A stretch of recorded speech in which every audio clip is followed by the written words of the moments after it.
धन्यवाद। सबभन्दा पहिलो कुरो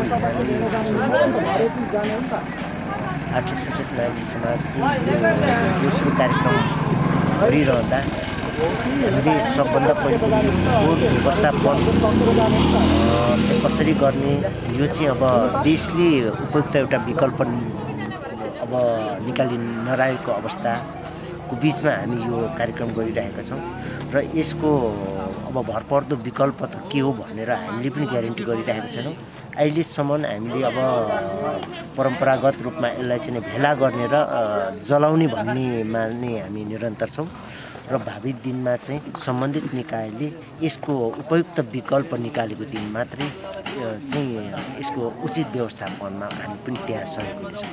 र योभन्दा पछाडि चाहिँ के तपाईँहरूको गतिविधि रहन्छ? अब यो चाहिँ हामी सही अर्थमा भन्नुपर्दाखेरि यो हाम्रो प्लास्टिक जन्य फोहोर पदार्थले भरिभराउ आठराई सिङ्गो तेह्रथुम।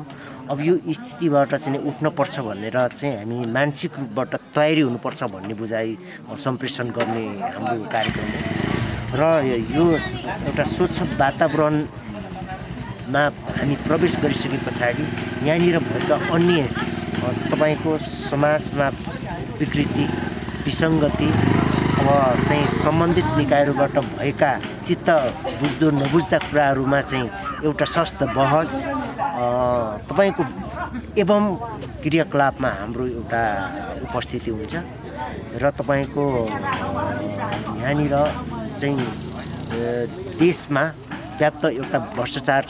यो भ्रष्टाचारलाई चाहिँ अब स्थानीय निकायदेखि मास्लो निकायसम्म अत्यन्तै राम्ररी खबरदारी गरोस् भन्ने हाम्रो तर्क रहन्छ र हामी त्यही विषयमा बढी केन्द्रित हुन्छौँ र स्वास्थ्यसँग सम्बन्धित हाम्रो जलाधार क्षेत्रहरू छन्, ती क्षेत्रहरूमा पनि सरसफाइको अभियानहरू सञ्चालन गर्छौँ।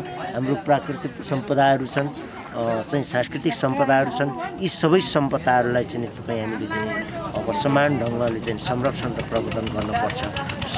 सम्पदाहरू चिन्न जरुरी छ, बुझ्न जरुरी छ। हाम्रो संस्कृति बुझ्न चिन्न जरुरी छ। संस्कृति नभएको समुदाय हुन सक्दैन। यो कुरामा पनि हामी सचेतना चाहिँ कार्यक्रम सञ्चालन छौँ।